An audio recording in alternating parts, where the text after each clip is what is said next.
Good morning student. आज हम बात कर रहे हैं आपके BTC 4th semester social study की, जो हम पिछले वीडियो में पढ़े थे 1857 की क्रांति। तो वहाँ हम मुख्य कारण और मुख्य प्रतीक पढ़े थे। यहाँ हम पढ़ेंगे 1857 की क्रांति के घटना और मुख्य केंद्र, यानी इस घटना का मुख्य केंद्र कौन कौन से थे, या इस घटना की शुरुआत किन किन केंद्रों पर किन किन लोगों के द्वारा की गई। तो जैसा कि आप जानते हैं 1857 की क्रांति के प्रमुख घटनाएं, यानी इसकी प्रमुख घटनाएं कितनी थी, और हम बात जो चर्चा करेंगे वो 1857 की क्रांति के घटना और केंद्र की।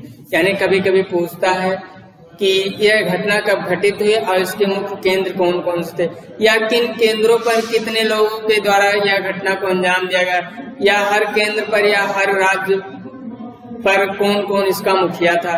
तो जैसे आप जानते हैं 1857 क्रांति तो संपूर्ण भारत में नहीं फैल सकी, लेकिन भारत के कुछ राज्यों में कुछ लोगों के द्वारा इसका प्रतिनिधित्व किया गया और वो सब अपने सहयोगियों के द्वारा इसमें काफी योगदान दिया और हमें सफलता भी मिली। तो हम बात करते हैं घटना और केंद्र की, यानी इस 1857 की क्रांति के घटना कहाँ केंद्र बनाएंगे, कौन कौन से लोग इसमें शामिल हैं। तो जैसा कि हम बात करते हैं, इसे दो और नामों से जाना जाता है। 1857 की क्रांति को मुख्यतः दो नामों से और जाना जाता है, जैसे भारतीय विद्रोह या सिपाही विद्रोह। इसे भारतीय विद्रोह या सिपाही विद्रोह के नाम, कभी कभी एक नंबर में क्वेश्चन पूछता है सिपाही विद्रोह और भारतीय विद्रोह क्या है, यह बहुत ही इम्पोर्टेंट है। तो 1857 की क्रांति को ही भारतीय विद्रोह या सिपाही विद्रोह के नाम से जाना जाता है।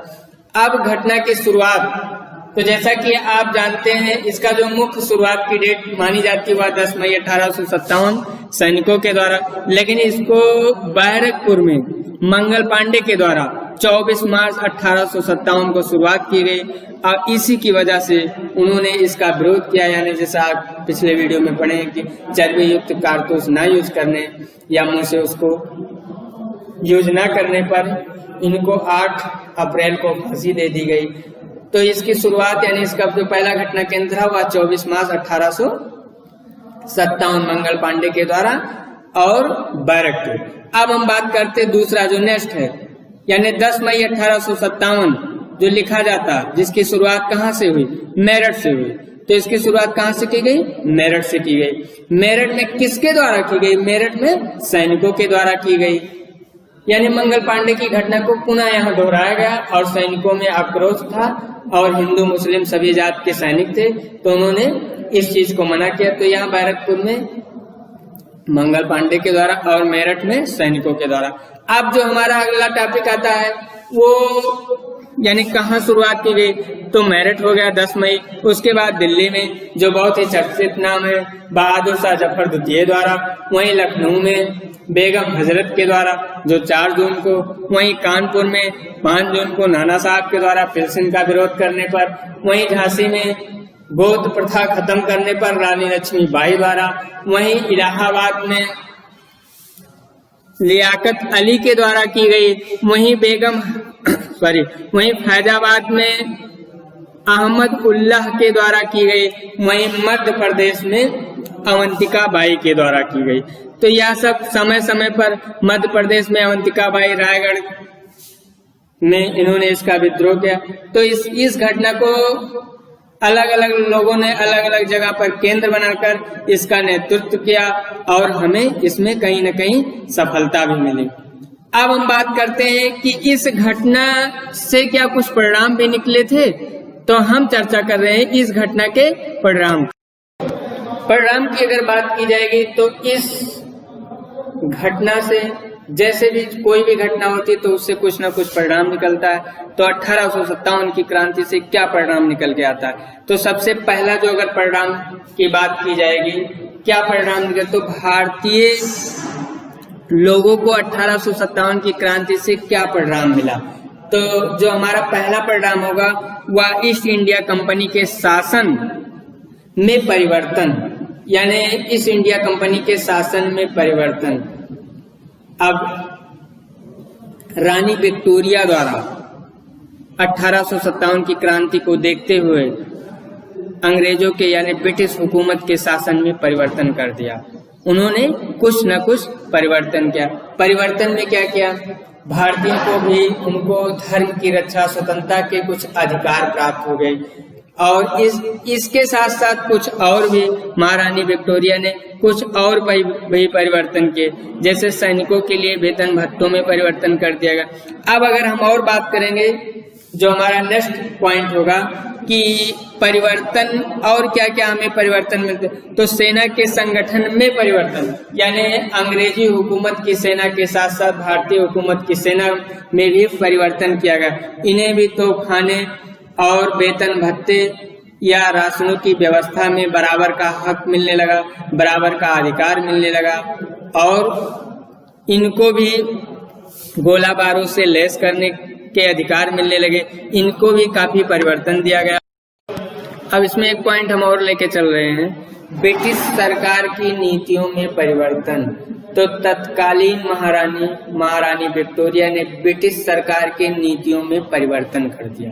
क्या ब्रिटिश सरकार के नीतियों में परिवर्तन कर दिया, यानी क्या परिवर्तन किया? अंग्रेज भी अगर गलत करते हैं तो उनको भी दंड का प्रावधान होगा, यानी भारतीयों के साथ कहीं गलत न होने पाए, वह भी अपने आप को स्वतंत्र महसूस करें और स्वतंत्रता के साथ साथ उनको भी अपने आपको स्वतंत्रता की आजादी मिले, वह भी अपने हक को रख सके, वह भी हर स्तर से कहीं न कहीं प्रताड़ित ना किए जाए। उसके बाद एक और परिवर्तन आता है, धर्म की रक्षा। धर्म की रक्षा, धर्म की रक्षा यानी जैसा कि आपने पिछले वीडियो में पढ़ा था, जबरन ईसाई धर्म कबूल कराया जाता था। यहाँ के हिंदू मुस्लिम को जबरन ईसाई धर्म कबूल करवाया जाए। तो महारानी विक्टोरिया ने धर्म की रक्षा के लिए भी उनको यह स्वतंत्र कर दिया कि वह अपने धर्म, अपने समुदाय के हिसाब से अपने अपने धर्म को मान सकते हैं और अपने अपने धर्म प्राप्त करने को उनको अधिकार रहेंगे। वह अपने धर्म के प्रति स्वयं को स्वतंत्र महसूस करें। और इसके बाद एक आता सेना के संगठनों में परिवर्तन, जो आप पढ़ चुके, यानी सेना के संगठनों में उनको उनकी सेना के बराबर भारतीय सेना को भी तमाम वेतन भत्ते या अधिकार मिलने लगे। अब हम बात करते हैं, हमारा एक और पॉइंट आता है, तो परिणाम हो गई, यानी असफलता का क्या कारण था। तो हम नेक्स्ट पॉइंट पे बात करते हैं असफल। अब जो हमारा अगला पॉइंट होगा वह असफलता, असफल होने के कारण, यानी क्या कारण था कि जो 1857 की क्रांति में हम असफल हो रहे हैं। तो पहला जो सबसे साधारण कारण था, यानी तिथि, यानी जिस डेट पर हम 1857 की क्रांति शुरुआत करना चाहते थे उसके पहले ही 1857 की क्रांति शुरू कर दी गई। आप जानते रहिए 1857 की क्रांति हम शुरू कब करना चाहते थे, तो वह है 31 मई 1857। यानी इसमें रानी लक्ष्मीबाई, नाना साहब,